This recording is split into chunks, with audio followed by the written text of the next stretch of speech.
Shalom and welcome to another edition of Parasha Talk. I'm Rabbi Elliot Malamet in Highland Park, New Jersey, from the Highland Park Conservative Temple Congregation, Anshe Yemen. Joining me, my good friends, Rabbi Jeremy Kalmanovsky, Anshe Chesed in New York City, and Rabbi Barry Chesler, Solomon Schechter Day School of Long Island. We are recording this on day 452 of the war, praying for the hostages and the release of the hostages. And we're also recording on a sad note, noting the tragic death of Yuval Shoham, soldier in Gaza, son of Effy Shoham. Effy Shoham is known to us, has visited many of our congregations as a scholar in residence. I had him as a guest in my congregation last year, and he's a scholar of medieval Jewish history. His son was killed in Gaza, and he's part of the same community as Hirsch Goldberg, Poland, the Hakel community, which is close to our community. A lot of our communities, many of us visit that community when we are in Israel, in Baka, in Jerusalem, and our hearts go out to him and his families. We dedicate our learning to his memory on this week. We're recording it. It's still Hanukkah for us, Rosh Chodesh Tevet. This is Parshat Vayigash this week. You It's have to say what day it is on the secular calendar as we record this. And of course, we're on Erev Rosh Hashanah, December 31st of this new year, 2025, starting. Um, at a Jewish New Year, we pray that the previous year's curses end and the New Year's blessings begin. I think we could invoke something similar for this new year. There's no shortage of prayers for goodness and for health and for blessing, even in the if we use the secular calendar as a marker, which of course we all do. You know that, Um, by the way, just as a side point on that, that as you correctly said, that's Tichle Shana v'Kila Loteha, yeah, Techel Shana u'Virkoteha. The may the accursed year end and the new year begin. That's what the poem is called Achot Ketana. It's a 13th century poem or so, but it's taken from last week's parsha. Vatechilena Sheva Shnei yeah. Hasava, and the 7 years of abundance came to an end. Vatichlena Sheva Shnei Hasava, the 7 years of abundance come to an end. Vatachilena Sheva Shnei Ra'av, and the 7 years began. The poet Yehuda ibn Abbas, I think, has taken that description of the years of famine and plenty in Egypt, ending and beginning, and applied it to Nice, very nice, nice touch. So it's also a plug for liturgical change because in many of conservative Siddurim now, instead of Shalom al Yisrael, praying for peace over Israel, meaning the Jewish people, we include Al Kol Yoshvei Tevel, all the inhabitants of the earth. So that is our wish for 2025. A little from the Jewish New Year, a little from the secular New Year.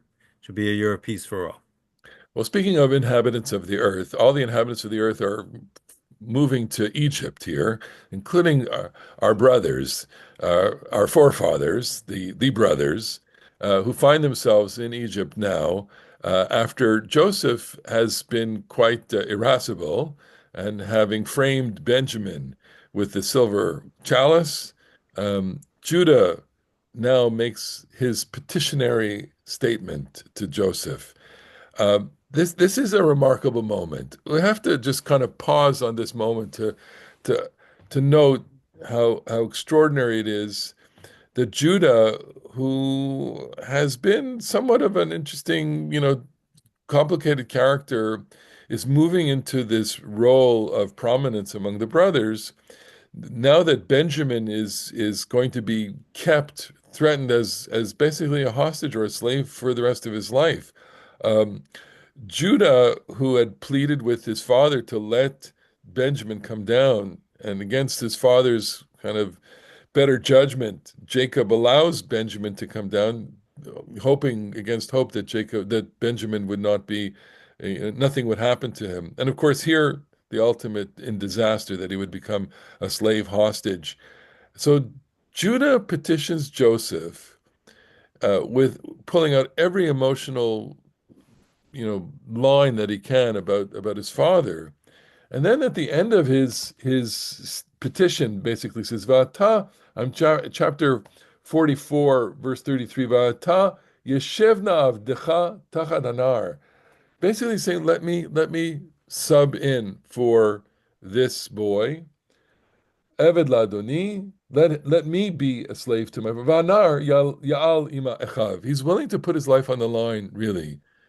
Um, we have to take it seriously, I think. We have to kind of acknowledge the limit to which Judah is going to go.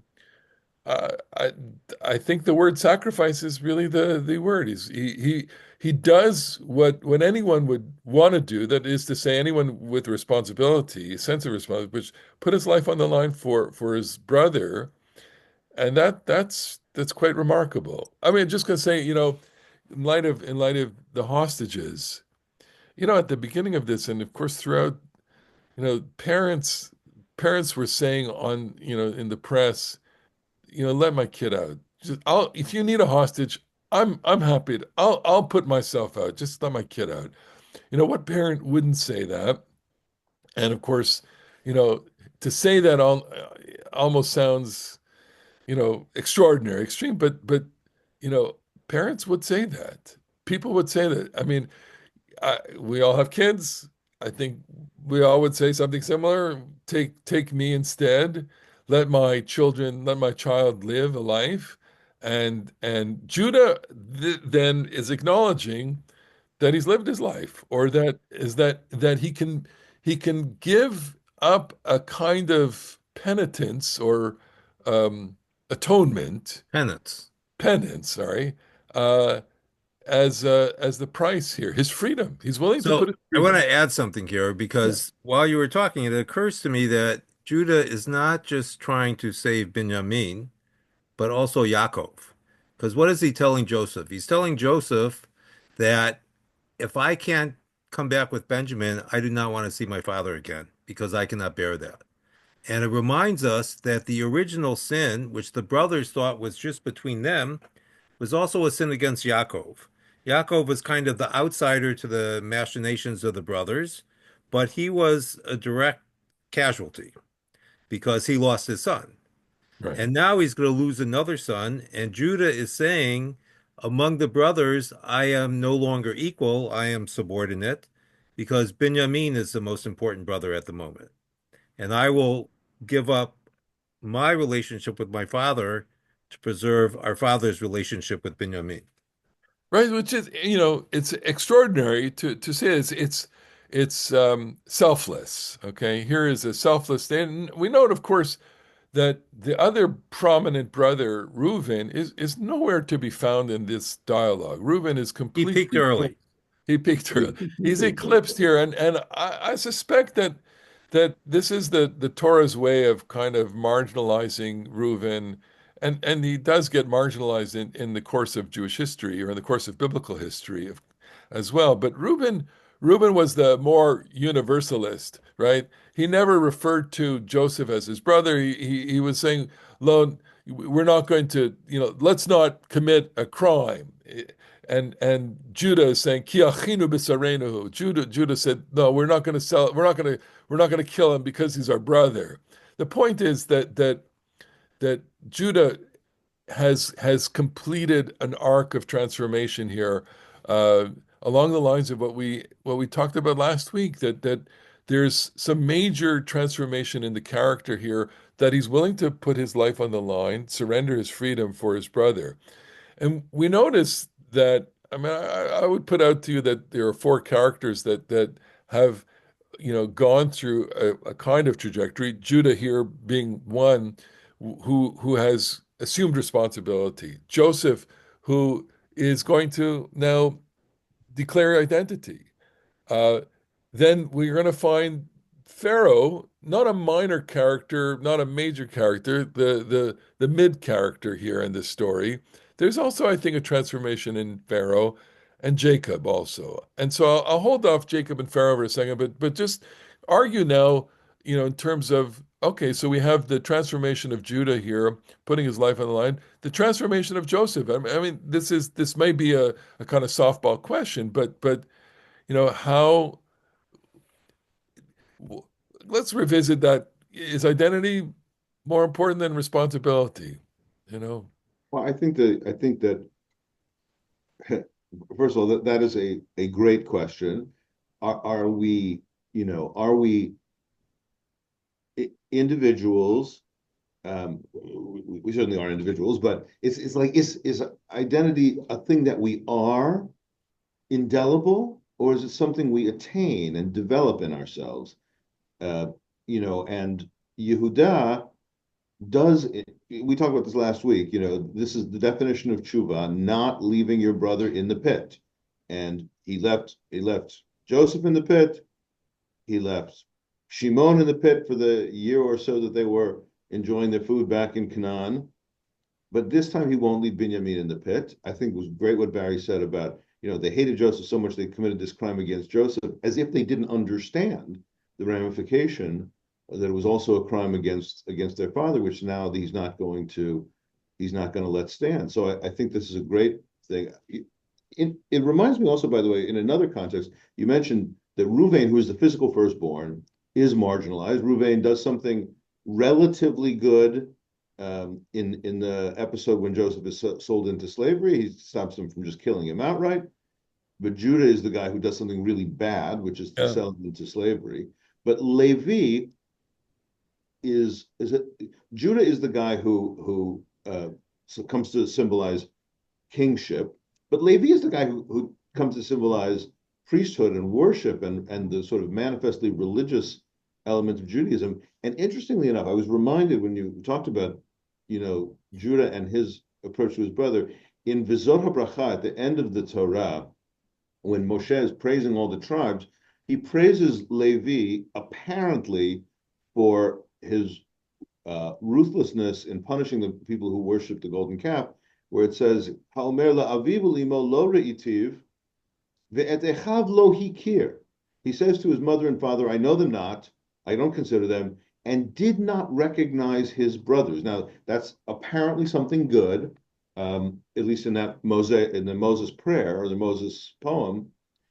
But I wonder if it's not also something bad. Like, how is it that Levi in this story just is a non-character? Um, and I don't get that. Yeah. I want Well, to point out also, yeah, go ahead. these are political stories, not religious stories. Yeah, I want to point out also that, and this is manifest in the Haftarah and in the beginning of our parsha, Vayigash elav Yehuda, Judah and Yosef, that is to say, Ephraim. Joseph is identified with his son Ephraim, represent the northern and southern kingdoms. Judah the Yeah. southern and Ephraim slash Yosef the northern. And Vayigash elav Yehuda, Judah draws near to Joseph, and in the Haftarah from Yechezkel, it's particularly clear that the magic that the prophet is supposed to perform is to take blocks of wood in which are written the block of Joseph and the block of Judah and bring them together so they are once again realigned. I think a between the lines plot line here is a reconciliation of a divided people. And so Judah drawing near to Joseph, south drawing near to north, is an acting out of a reconciled, family of Am Yisrael. Yeah. And, I mean, Breshit, we've said this many times, is trying to work this problem out of siblings, and we get to that resolution already in this parsha, the penultimate parsha in the book of Breshit. I think the final reconciliation, the final bow on this reconciliation will be next week when, after Jacob dies, the brothers resolve to be together. Um, so we have this moment. Judah puts his neck out, and then Joseph can't hold back, and uh, this is emotional every time. Every time we read it, every year we read it, we have the same experience of astonishment, awe, and just the emotional kind of release here, where Joseph can't hold himself back. Geshuna Elai, and he says, "Ani Yosef." I am your brother. Ha'od avi chai. I'm sorry, the second part of that, the second declaration. The first one, he says, Joseph is crying. Vayishmu Mitzrayim, Vayishma Beit Paro. The household of Pharaoh hears the crying, the wails and wails of crying. Vayomer Yosef el Achav, Ani Yosef. Joseph says, I am your brother. I am Yosef. Ha'od Avichai. The first question is my father still alive? And of course, we want to punctuate this question. I think that there are lots of different ways to punctuate it. Barry, I'm going to turn to you and ask you to kind of decode this for us or help us interpret Ha'od Avi Chai. So the translation that comes to mind is my father still alive? That's what Joseph says. And in light of Yehuda's speech, where he details the effect that coming back without Binyamin will have on Jacob, it's clear that Jacob is still alive. So what is Joseph really asking? He's not asking about Jacob's physical life, but rather I think he's asking about his spiritual or familial life. So in a couple of weeks, we'll read Parshat Shmot, and it'll describe the descendants of Jacob coming into Egypt, and it will say Yosef Hayab Mitzrayim, that Joseph was in Egypt, and Rashi comments there that it was the same Joseph who had been in Eretz Yisrael, who was now in Egypt, meaning all that had occurred to Joseph had not changed him. But what Joseph is asking about his father is whether the last 22 odd years has changed Jacob. Because I think one of the undercurrents here is that Joseph is not fully forgetful, certainly, and perhaps not even forgiving of his father's behavior. Because his father set in motion the events that led to Joseph's travails. And even though Joseph can see at some point that this was the hidden hand of God becoming manifest, he still is a victim. He still has to deal with the unfolding drama of his life because at the time he is sold, he does not see the hand of God. I don't think. He sees victimhood, and he wants to know what has become of his father. How has he changed? The only thing I appreciate the midrashic element of that. I'm so stuck on the pshat. Over the course of our conversations, it's already a number of years. I relearn and revisit how stubborn many of us are, including myself, in terms of we like to interpret the way we like to interpret. We Well, because like we're right the first time. I, you know, I, I can be convinced of your interpretation, but I still gravitate to a pshat, which is astonishment and overwhelming, and it's like you're interpreting it as has my father changed, and I'm saying is are you really telling me that my father's still alive, or is in a way to kind of restate the obvious. My father's still alive, Ha'od Avichai with an exclamation mark, and So, if I not, might interrupt for a yeah, go minute. ahead, So go ahead. then you're suggesting that something has happened to Joseph between the first and second visit. Yes, Because in the first visit, they discussed Jacob as being alive too. yes. And now it's a year or two later, I think you said, and he's asking if his father's still alive. So did he really think he died in the interim? Anything is possible in this, with an elderly parent. Well, but Okay. if you want to stick to shot, No, not everything is No, possible. but there's no there's no reason. Your Barry is clearly correct that there's no reason to think it's an interrogative.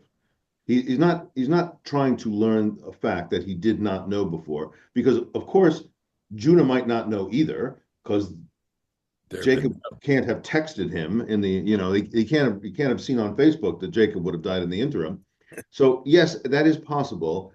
And so the one reading that you have, Elliot, is, astonishment and wonder. Can this really be true? Because this is a dream come true. And Barry's like, a more, gray area reading. I would say that I think that the poetic quality of the text leans towards can this dream come true? But the sort of emotional complexity of the story, I think, grants some real plausibility to Barry's reading, because Joseph is the most powerful guy in Egypt. he couldn't have sent a delegation up to go get him? If he was so eager to want to see him and so eager to want to know, the minute that he saw the brothers, the first visit, he could have accompanied them back, or he could have sent a delegation back. Instead, he's doing his own complicated machinations. Yes, to help Judah ultimately, or the other brothers as a group, come to a sense of tshuva and responsibility. I get this, but if I'm Jacob, and the Sforno has the Renaissance era Italian commentator has a really interesting thing about this thing. He says, could my father have survived all of the years of worrying about me? Ha'od Avichai, Sforno says, could he have survived all these years of worrying about me? Well, if you were really concerned about that, buddy, there was a really easy way for you to have resolved the problem. So I think poetically I'm drawn to the astonishment and wonder reading, but if I'm trying to project myself into the emotional reality of the characters, it's hard not to think that Yosef, who had the power for years and years and years to be in contact with his family in Canaan, just has to be more emotionally ambivalent about it.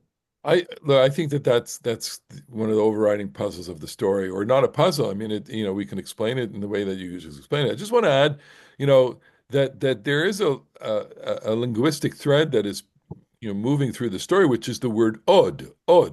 So he says ha'od avichai. Ha'od avichai is our father yet alive. Uh, and then when the brothers report Joseph's existence to Jacob, they say od Yosef chai.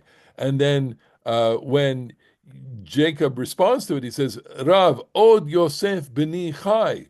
And then when he finally sees Joseph in chapter 46, verse 29 or so, Vayasar Yosef Merkavto, then he says, Vayomer Yisrael, verse 30, El Yosef, Israel says to Joseph, Amuta hapam acharei ro'oti et panecha. I can die now that I've seen your face. Ki odcha chai, that you are still alive. So od appears as a kind of thread here in all of this. I'll say it's the word of astonishment and the word of I can't believe this. And I would just say that you know at in the experience of the characters here, as we try to kind of leap into their lives and experience what they're experiencing, even if it's as impossible as it is for us. But that's what the story does. The story wants us to to to see someone who is alive now that's not that's been presumed Yeah, dead. I can't think of anything that is as shaking to a person.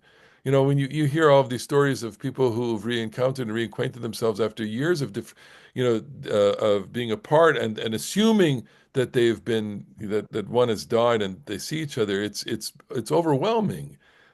These experiences. We even say a bracha. You know, Mechaye Metim, Baruch Mechaye Metim, the Masechet Brachot, the tractate Brachot tells us, when you haven't seen a person over a year, then you recite Baruch Mechaye Metim. Blessed who is the God who resuscitates the dead, who resurrects the dead, right? So who Because does that bracha refer to? The exactly. one saying it or the one about whom it's being said? Great. So you want to say that it's my presumption is that the reason why I didn't see you is because you were dead. You yeah, know, Or I was dead. I was But dead. I want to come back to something you said earlier because I think the pivot of the story, as you suggested, has to do with the identity of Joseph. Okay. And I imagine when the brothers first come to Canaan and they're speaking among themselves, it's probably the first time in many years that Joseph has heard Hebrew, right? Hmm. Because he's not speaking Hebrew to the Egyptians, he's speaking Egyptian. Egyptian. And now, the second time around, he has to confront his identity. Is he Yosef ben Yaakov, Joseph the son of Jacob, or is he the second in command to Pharaoh? And he now realizes that he can't forget everything that has happened until now. He is still Jacob's son. And I think that is a powerful statement for Joseph because he's going to instruct the brothers to live apart because he realizes He's never going to be an Egyptian. Right. And I think, not to fast forward to next week, but I think there's a certain tragic end, a coda to the story where he says quite tragically, I need to be brought back up to the land of Israel because it's basically the ultimate way of saying I don't belong here. I don't belong in this land. That's Uh, not tragic. That's Well, it's not comic. well, no, it's I mean, we first of all, I just want to say one thing before I get to this part. Ora Avinu Chai, yeah, Ora right. Avinu Chai, Yeah. Shlomo Carlebach, like Understood that. the the poetic quality of the astonishment in favor of the astonishment and wonderment interpretation is sensible in you can perceive it in the just the poetry of that, and to sing Am Yisrael Chai, Od Avinu Chai. I don't know exactly when he wrote that song, but it's got to be in the 50s or 60s. I don't know if it was before the 67 war, after, but just in the wake of the Shoah and the establishment of Medinat Yisrael and Israel's survival in its first wars. Maybe he wrote the song after 67. I don't know, but the Od Avinu Chai, our ancestor yet lives, is just such a tremendously affirmative, Right. Right. astonishment and wonderment. Well, it's based on the fact that it doesn't use the verb Yeah, vayamot yeah, when yeah. Jacob died. Yaakov Okay, Avinu right. lo met, Yeah. says the Gemara. Right. But Yaakov never also, I died. think there's something deeper that if our father or our ancestors still live, then the people live. The Yeah, people. If the exactly. That's people cannot begin again, we are kashur b'nafsho, so to speak, tied up in the soul of the past. But what the Gemara says there in Jacob's death is Mazaro kayam afhu kayam. As long as his descendants are alive, so too he is alive. So that affirmative musical moment of after the Shoah, after all of this, we're still alive, and therefore Od Avinu Chai. It's a reciprocal. Jacob is still alive, and we're still alive, and amidst all this death. But Joseph and the Bones is not, I don't perceive it as his tragic alienation from Egypt, because we're the Jewish people. We're in exile. Our whole history has been in exile. But this story is going to affirm that we do have an actual homeland that we're going to All be. right. Yeah, we can leave that debate for next week. I have what to say about Joseph as the precursor of slavery. But can we get back to we're talking about Jacob now. Do we have a kind of bow on the character development of Jacob in this parsha? I mean, he dies next week's parsha. You know, do you see any resolution in his character this Not till week? next week. I Not till think the next bow week. comes with the blessing of Ephraim and Manasseh. Okay, but okay, so let me put one line out, which is the fact that he says what he says, and then we have this great meeting of Paro, right, with Jacob here. Vayomer Paro el Yaakov kama yemei shnei chayecha. We've talked about it in the past, I'm sure. When Pharaoh sees this ancient man, right, and Pharaoh says, "How old are you?" And he says, Ma'at, sorry, Mimei Shnei Megurai Shloshim U'Me'at Shana, I'm 130 years old, the days of my sojourning. Ma'at v'Raim Hayu Yemei Shnei Chayai, few and bad have been the days of my life. Although Sigad Yemei Shnei Chayai of Chayei Avotai, I haven't attained the years of my ancestors, my parents. The food is so bad, and it's such small portions. That's right. Right. So I wanted to make the point that there is in this moment a kind of it's a moment on the timeline of Jacob's character development where I I don't see great joy in him. I see a certain morosity in him at this moment, but he will turn. I hope that he does. At least I always maintain the hope that after be reunited with his son and having the family together, that there is some joy in his life. But maybe we'll leave the character development there. Let me ask you, Wait, I just want to say one but thing that there's no question that there will be joy in Jacob's life. But I think the critical piece here is that Jacob understands that the arc of his life is closed. His grandfather lived to be 175, his father 180, and at 130, he knows that he's not going to live much longer. And in fact, as we know later, he lives another 17 years. But he understands, I think, because now that he has met Joseph, even though he has had a difficult life, it has been a good life and perhaps even a redemptive life. Yeah. So there, He will also, by the way, say, when he meets Ephraim and Menashe, or if not meets Ephraim and Menashe, when he has that special moment of blessing them, he says to Joseph, "I never thought I would see your face again, and now I've lived to see your children." right. That is that similar moment of just breathless joy. I would say, and the capacity to give blessing, which is associated very much with joy in at least in rabbinic literature. Let's conclude now with Pharaoh. Pharaoh. So here we have a scene where Pharaoh meets Jacob, and Pharaoh's asking him how old he is. I mean, I asked this question to my congregation last week. Do you think Pharaoh is a youngish Pharaoh, kind of peer to Joseph, Joseph being 30 something odd years at this point, or an older Pharaoh? And why this is significant, look, it may shape the way you see the story. I argued in shul last week that Pharaoh was a younger Pharaoh, and that rather than seeing Pharaoh as a kind of elder statesman, that there was a learning curve for Pharaoh also here. That Pharaoh in the earliest story was both magnanimous and ruthless in a way to define his character with the butler and the baker. That Pharaoh is political and savvy in elevating Joseph, but that Pharaoh is becoming more magnanimous and more gracious, but also understanding that because Joseph is indispensable, he really needs Joseph close to him, and gives Joseph tremendous power and privilege, but needs to keep him on a very tight leash. What do you think of Pharaoh here and how he has developed as a character? I don't know about the age thing. I don't think we've given a ton of clues, although I would note that it's the same Pharaoh, apparently, uh, who was in office when the butler and the baker were sent to jail. So by Yeah. the time Joseph comes out, he's been Pharaoh for close to 20 years. Uh, Maybe that's an exaggeration. Joseph is 30 when he gets out, so it's 13 years that he's in prison. So whatever. But the Pharaoh is not Vayakom Melech Hadash al Mitzrayim. He's not a newbie in the job. He's been there at least a while, but he could have been a boy king the first time. Maybe he was the boy king. Maybe he was Tutankhamun when he capriciously throws those guys in jails and kills one and takes one back.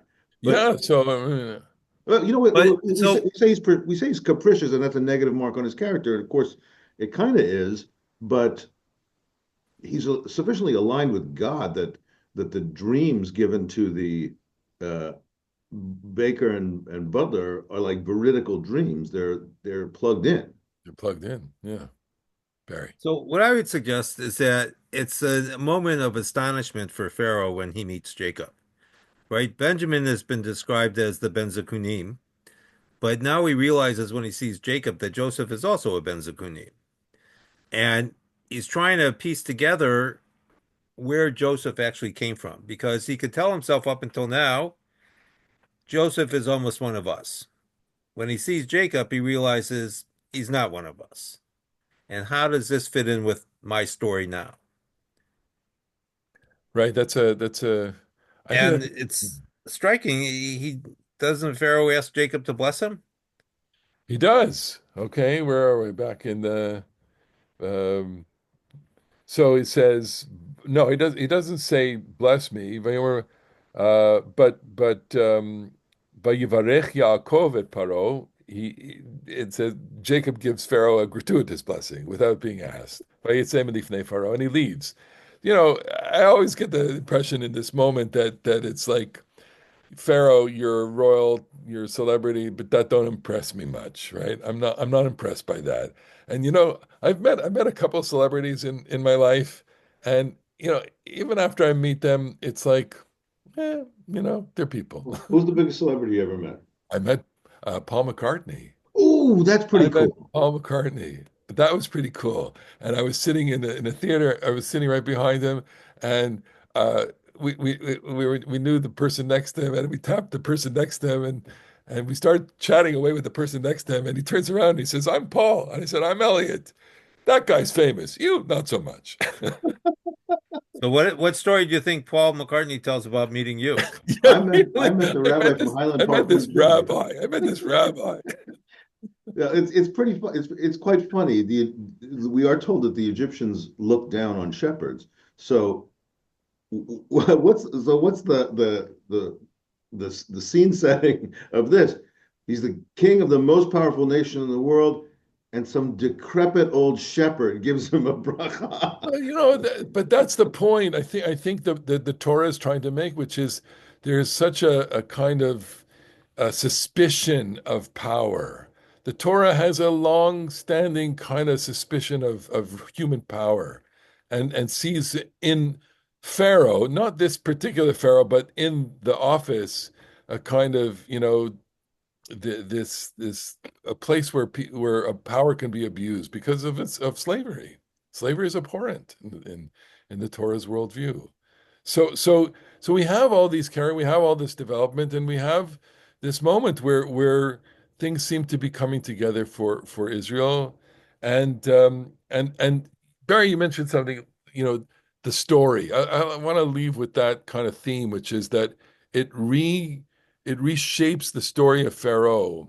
And in what way these scenes kind of reshape the story of the brothers. And here we are, all of us, we're reading this with our communities, our congregation, our people. How is this reshaping our own story? And I draw from this in a kind of inspiration that reconciliation among the people, not that we're always fractious, but the the possibility of our our ability to be together is always there. The potential is always there, and that's how for me. I don't know. What? How does it reshape? What's the kind of sermonic reshaping of the story that you would overlay on this? So I think it's Ramban who says, "Ma'aseh avot siman lebanim," that the actions or the deeds of the ancestors prefigure what will happen to their children. And Bereshit, in a sense, recapitulates the entire Torah because we die in exile. And that's really the central meaning, that our hope and our aspiration is to reach the promised land. But the reality in both Sefer Breshit and the Torah as a whole is that we don't quite get there. The difference between Joseph and Moshe is that Joseph dies in Egypt. Moshe will die at least with a glimpse of the promised land.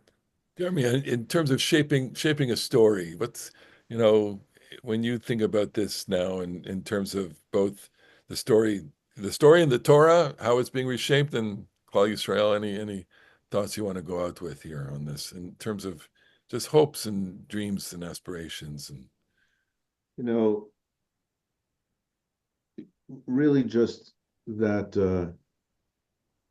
this is such a dark time, in the history of the Jewish people. Um, Alienation between diaspora Jews, many of them, and our national homeland and the community in our national homeland, and such suffering in Israel. This story is. I said before, I don't think it's tragic that Joseph wants to return, but we are entering.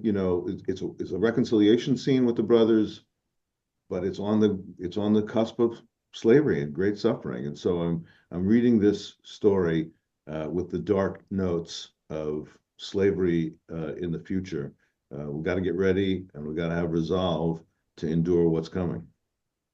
well, we do, and so maybe there's fortitude here, and maybe the fortitude that the brothers can muster is that they're together here, even in this moment. Hine ma tov u'ma na'im, shevet achim gam yachad. We could invoke that verse from the Psalms, and hine ma tov u'ma na'im, to be together and to study and to pray for the return of the hostages, to lift up the memory of a precious young man who was killed, Yuval Shoham, Zichrono Livracha, and to wish our viewers, our listeners, a good Shabbos, and to thank you for joining us, for being with us, listening and studying with us on this journey as we all reshape our story. So for everyone here, I want to say Shabbat Shalom. Shabbat And Shalom. Speak on the next edition of Parsha Talk. Bye bye.